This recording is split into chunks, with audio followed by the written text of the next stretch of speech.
नमस्कार दोस्तों, CSK news में आपका स्वागत है। आज चला है 22 सितंबर। फटाफट बड़ी खबरें निकल के आ रही। बिग ब्रेकिंग पहली बड़ी खबर, खालिस्तान पर फिर से शिकंजा कसने जा रहा है भारत और अमेरिका में भी हालत खराब हो चुकी है खालिस्तानियों की।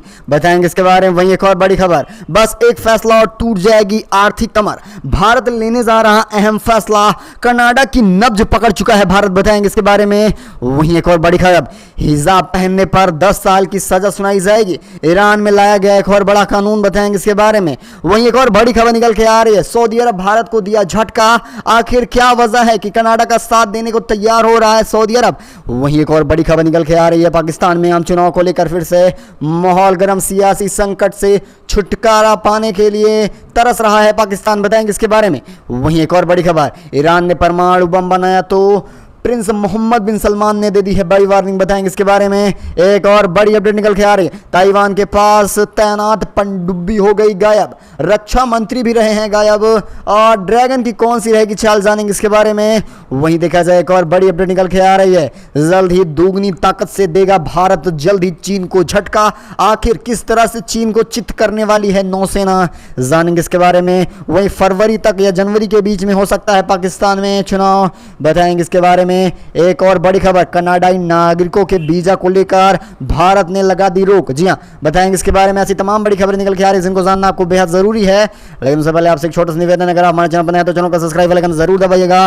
देश दुनिया की फटाफट बड़ी खबरों को पाने के लिए। दरअसल पहली और सबसे बड़ी खबर, खालिस्तानियों पर कसा जा रहा है शिकंजा। अब अमेरिका में हमला करने वाले सभी खालिस्तानियों की पहचान की जा रही है। कनाडा और भारत के संबंधों में आई तीखियों की वजह से देखा जाए, इस बीच विदेशी धरती में सक्रियता खासकर खालिस्तानी समर्थकों के खिलाफ अपनी कार्रवाई को लेकर तेज हो गई है। वह राष्ट्रीय जांच एजेंसी यानी कि एनआई ने गुरुवार को इस साल मार्च और जुलाई में सैन फ्रांसिस्को में भारतीय बड़े दूतावास पर दोहरे हमले में वांटेड 10 संदिग्धों की तस्वीर जारी कर दिया है। 10 लोगों के खिलाफ 3 नोटिस जारी करते हुए एनआई ने एक कॉन्ट्रैक्ट नंबर साझा करते हुए लोगों से महत्वपूर्ण जानकारी मांगी है। एजेंसी ने आश्वासन दिया है कि सूचना देने वाले को पहचान को गुप्त रखा जाएगा। वहीं आपको बता दें, सैन फ्रांसिस्को में भारतीय बड़ी दूतावास पर हमला 18 और 19 मार्च की आधी रात हुआ था, जब कुछ खालिस्तानी समर्थकों ने संस्था के अंदर बड़ी दूतावास में घुस गए और बड़ी दूतावास को जलाने की कोशिश की गई। उसी दिन खालिस्तानी समर्थकों ने नारे भी लगाए। स्थानीय पुलिस द्वारा लगाए गए अस्थायी सुरक्षा अवरोधों को भी तोड़ दिया गया था। बड़ी दूतावास परिसर में 2 यथाकथित खालिस्तानी झंडे भी लगा दिए गए थे। इसके अलावा इमारत को क्षति पहुंचा दी गई थी। बड़ी दूतावास में अधिकारियों को चोटें भी आई थी। वहीं देखा जाए उसके बाद 1 और 2 जुलाई को आधी रात को फिर से हमला होता है, यानी कि अपने इरादे से लगातार भारत और भारतीयों को नुकसान पहुंचाने के लिए खालिस्तानी लोग हमला करते आ रहे थे। लेकिन इसका जवाब अब मुंह तोड़ मिलने वाला है। न केवल भारत से बल्कि अमेरिकी कानून व्यवस्था भी अब इनको शिकंजे में लेने वाली है। इसे आप किस तरह से देख रहे हैं, अपनी राय कमेंट के माध्यम से दीजिएगा। एक और बड़ी खबर, जी हाँ दोस्तों, आपको बता दें अब कनाडा की कमर टूटने वाली है। आर्थिक कमर पर करने जा रहा है भारत चोट। आपको बता दें, भारत और कनाडा के बीच तनाव की स्थिति लगातार बढ़ती और बनती जा रही है। देखा जाए, खालिस्तान के समर्थक को लेकर प्रधानमंत्री जस्टिन ट्रूडो की जमकर आलोचना हो रही है। इस बीच तमाम तरह के एक्शन और रिएक्शन का दौर चल रहा है। अब आपको बता दें कि कनाडा में कार्यवाही से भारतीय छात्र समुदाय और उनके पेरेंट्स के बीच चिंता का विषय और दौर शुरू हुआ है। इन सारी बातों के बीच भारत के हाथ में कनाडा की वह कमजोर नब्ज है जिस पर चोट कर उसे काफ़ी बड़ा नुकसान हो सकता है। कनाडा की कुछ कमजोरियां जो भारत को ही पता है, उसकी इकोनॉमी और अंतर्राष्ट्रीय छात्रों पर निर्भर कर रही हैं। इसमें भारतीय छात्रों की संख्या अच्छी खासी है जो मोटी फीस के रूप में वहाँ प्राइवेट यूनिवर्सिटी में आर्थिक मदद कर रहे हैं। वहीं आपको बता दें कि असल में भारत को भी अंदाज़ा हो चुका है कि कनाडा के मामले में वह बड़ा कदम उठाने के हालात में अब पहुंच चुका है। इस मामले में अगर भारत ने फैसला लिया तो कनाडा की सांस बंद हो जाएगी। अगर दोनों देशों के संबंध पर देखा जाए तो इससे पहले दोनों देशों के संबंध काफ़ी ज़्यादा अच्छे रहे थे, लेकिन इस बीच देखा जाए कनाडा में और भारतीय लोगों को लेकर काफ़ी ज़्यादा अनबन चल रही है। वैसे आपकी क्या राय, इसको लेकर अपनी राय दीजिएगा। अगर एक आंकड़ा आपको बताना चाहें तो खासकर देखा जाए एक्सपर्ट के मुताबिक आपको बताते चलें कि अंतर्राष्ट्रीय छात्र द्वारा कनाडा में हर साल लगभग $30 बिलियन का योगदान दिया जा रहा है। इसे आप किस तरह से देख रहे हैं कमेंट के माध्यम से दीजिएगा। एक और अपडेट, हिजाब नहीं पहना तो जाओगी 10 साल के लिए जेल, सजा का कर दिया गया ऐलान। ईरान ने बना दिया एक और बड़ा कानून। आपको बता दें, ईरान में महिलाएं हिजाब पहनने की अनिवार्यता के खिलाफ लड़ाई लड़ रही थी और इसी बीच यहाँ की इस्लामिक सरकार ने एक बड़ा कानून बना दिया है। ईरान की संसद में पारित विधेयक में कड़ी सजा का प्रावधान किया गया है। हिजाब पहनने से इनकार करने पर, फिर उसका समर्थन करने पर बड़ी जुर्माने में लगभग 10 साल की कैद की सजा हो सकती है। यह कदम 22 वर्षीय महसा अमीनी की मौत की सालगिरह के कुछ ही दिन बाद सामने निकल के आ रहा है, जिससे देश के ड्रेस कोड का उल्लंघन करने के लिए नैतिकता पुलिस से हिरासत में भी ले सकती है। गौरतलब है कि ईरान में पिछले साल महसा अमीनी की हिरासत में मौत के बाद खास तौर पर महीनों तक विरोध प्रदर्शन हुआ। लोगों ने ईरान में धर्मशाही को उखाड़ फेंकने का आह्वान किया। 70 आइसम्स विधायक के मुताबिक जो लोग हिजाब पहनने से इनकार कर रहे हैं उन पर भारी जुर्माना लगाया जाएगा। वहीं संगठित तरीके से समर्थन होने पर 10 साल की सज़ा भी सुनाई जाएगी।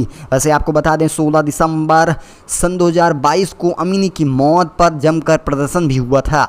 वैसे आपको बताया चले मामला क्या रहा था। दरअसल आपको बता दें कि ईरान में अमीनी जो हैं वो हिजाब बिना पहले बाहर निकली हुई थी। इसमें उन्हें हिरासत में लिया जाता है और हिरासत में लेने के बाद उनकी मौत हो जाती है। इसके बाद माहौल पूरी तरह से ख़राब हो जाता है। वैसे हिजाब को लेकर अपनी भी राय दीजिएगा। वहीं चलेंगे एक और बड़ी खबर, कनाडा से चल रहे तनाव के बीच सऊदी अरब ने दे दिया है भारत को करारा झटका। जी हां, खालिस्तान आतंकवाद के मुद्दे को लेकर कनाडा से भारत तक टकराव लगातार बढ़ता जा रहा है। अब इस कूटनीति विवाद में खास तौर पर सऊदी अरब भी भारत को असहज करने का काम कर रहा है। संयुक्त राष्ट्र महासभा के इतर आयोजन एक बैठक में सऊदी अरब के विदेश मंत्री प्रिंस फैसल बिन फरहान बिन अब्दुल्ला ने जम्मू कश्मीर पर फिर से टिप्पणी कर दी है। वहीं देखा जाए, तुर्की के राष्ट्रपति चेरेप तबैया अर्दोगन ने जर्नल डिबेट के दौरान अपने संबोधन में जम्मू कश्मीर का मुद्दा उठाया था। इस्लामिक संगठन यानी कि OIC की ओर से आयोजित एक बैठक में जम्मू कश्मीर की मुस्लिम आबादी के प्रति अपना समर्थन व्यक्त करते हुए सऊदी अरब के विदेश मंत्री प्रिंस फैसल बिन फरहान ने कहा कि सऊदी अरब अब मुस्लिम लोगों की इस्लामिक पहचान और उनकी गरिमा बनाए रखने में हमेशा उनके साथ खड़ा रहने वाला है। सऊदी विदेश मंत्रालय की ओर से जारी बयान के अनुसार बैठक में सऊदी अरब के विदेश मंत्री फैसल बिन रहमान का कहना है कि जम्मू कश्मीर समेत कई और क्षेत्र हैं जहां पर संघर्ष की ज़रूरत है, अशांति से जूझ रहे हैं मुस्लिम। सऊदी अरब हमेशा उनके साथ रहेगा और मुस्लिम लोगों की इस्लामिक पहचान उन्हें दिलाकर रहेगा। इन प्रयासों में उनके साथ खड़ा रहने वाला है। अब देखा जाए, एक तरफ कनाडा की चुनौती भारत झेल रहा है, दूसरी तरफ अब फिर से जम्मू कश्मीर के मुद्दे को लेकर पाकिस्तान का साथ देने आ रहा सऊदी अरब। वैसे आपकी क्या राय, इसको लेकर अपनी राय दीजिएगा। चलेंगे एक और बड़ी खबर। जी हाँ, पाकिस्तान में आम चुनाव की तारीखों का ऐलान हो चुका है। जी हाँ, जनवरी में होने जा रहे हैं चुनाव। सियासी संकट से जूझ रहा है इस समय पूरी तरह से पाकिस्तान। आपको बताया चले, अपने पड़ोसी मुल्क पाकिस्तान में चुनाव आयोग ने तारीखों का ऐलान कर दिया है। यहाँ पर अगले साल जनवरी में आखिरी हफ्ते में चुनाव कराए जाएंगे। देखा जाए, पाकिस्तान चुनाव ने गुरुवार को इस बारे में जानकारी दी है। चुनाव आयोग ने बयान के मुताबिक विधानसभाओं में फाइनल लिस्ट 30 नवंबर को प्रकाशित कर दी जाएंगी।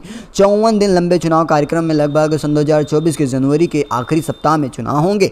बता दें कि 9 अगस्त पाकिस्तान संसद रद्द कर दिया गया था। इसी के साथ देखा जाए कि यह टिकर प्रधानमंत्री जिम्मेदारी संभाल रहे हैं। वहीं आपको बता दें, अनुमान लगाया जा रहा है कि संसद भंग होने के बाद 90 दिन के अंदर पाकिस्तान में चुनाव हो जाने चाहिए थे, लेकिन चुनाव आयोग का कहना है कि ताज़ा जनगणना के बाद नए सिरे से परिसीमन होगा। इसके लिए समय की ज़रूरत होगी। चुनाव एक राजनीतिक संकट के बीच होने में, जिससे देश में लोकप्रिय राजनेता इमरान खान को जेल में डाल दिया गया है। इसके अलावा उनकी पाकिस्तान तहरीक पार्टी के खिलाफ एक कड़ी कार्रवाई भी शुरू हो गई है। वैसे आपकी क्या राय है, क्या प्रधानमंत्री इमरान खान चुनाव से पहले घर वापसी कर पाएंगे या फिर जेल में रहने वाले हैं? अपनी राय कमेंट के माध्यम से दीजिएगा। एक और बड़ी खबर, ताइवान के पास तैनात हुई पनडुब्बी, रक्षा मंत्री हुए गायब तो जर्नल भी ड्रैगन ने कर दिए हैं गायब। आखिर क्या रही बड़ी वजह? चीन की तिरछी नज़र इस बार ताइवान पर गड़ी हुई है। चीनी सेना लगातार ताइवान सीमा के पार युद्ध अभ्यास कर रही है। अब यहाँ पर देखा जाए तो चीन के एक्शन को देखते हुए ताइवान को डर सताने लगा है कि कहीं चीन उसे हथियाने के लिए हमला न कर दे। चीन की परमाणु ऊर्जा से संपन्न एक पनडुब्बी अचानक गायब भी हो गई है। ताइवान जलमंडल पार करते समय पीपुल लिबरेशन आर्मी उसे संपर्क टूट गया है। पनडुब्बी कहाँ गई अभी कुछ पता नहीं है, रहस्य बढ़ता जा रहा है। उधर चीन के मंत्री ली शाफुंगू अनुपस्थित चल रहे हैं, ऐसे रहस्य भी अभी पता नहीं चल पाया है। रक्षा मंत्रालय ने पनडुब्बी के गायब होने पर टिप्पणी नहीं की है। खबर आने के बाद चीन के रक्षा मंत्रालय को सार्वजनिक रूप से नहीं देखा गया है। वहीं आपको बता दें, अंतर्राष्ट्रीय हलकों का कहना है कि जब तक चीन इस मामले का खुलासा नहीं करेगा तब तक इस बारे में किसी को कुछ भी पता नहीं चलने वाला है। आखिर पहले चीन के रक्षा मंत्री, फिर ताइवान के पास तैनात ऊर्जा संपन्न पनडुब्बी गायब होना, आखिर ड्रैगन की क्या चाल है? अपनी राय कमेंट के माध्यम से देना ना भूलेगा। एक और बड़ी खबर निकल के आ रही है, कनाडा में गैंगस्टर सुखदुल सिंह को गोली मारकर हत्या कर दी गई है। कल एनआई की लिस्ट में आया था नाम। आपको बता दें, भारत और कनाडा के बीच इस समय काफ़ी ज़्यादा अनबन चल रही है और इसी समय एक और बड़ी खबर निकल के आ रही है। कनाडा में एक खालिस्तानी समर्थक की हत्या कर दी गई है। कनाडा में रहने वाले आतंकी सुखदुल सिंह अज्ञात लोगों ने गोली मारकर इनकी हत्या कर दी है। वैसे आपकी क्या राय है? जिस तरह से भारत और कनाडा के बीच अनबन चल रही है और वहां के प्रधानमंत्री को लेकर जो बयान दिए गए, इसे आप किस तरह से देख रहे हैं? अपनी राय कमेंट के माध्यम से देना भूलेगा। इस खास बुलेटिन बस इतना ही, मिलेंगे आपको बड़ी अपडेट के साथ। तब तक के लिए धन्यवाद। जय हिंद, जय भारत।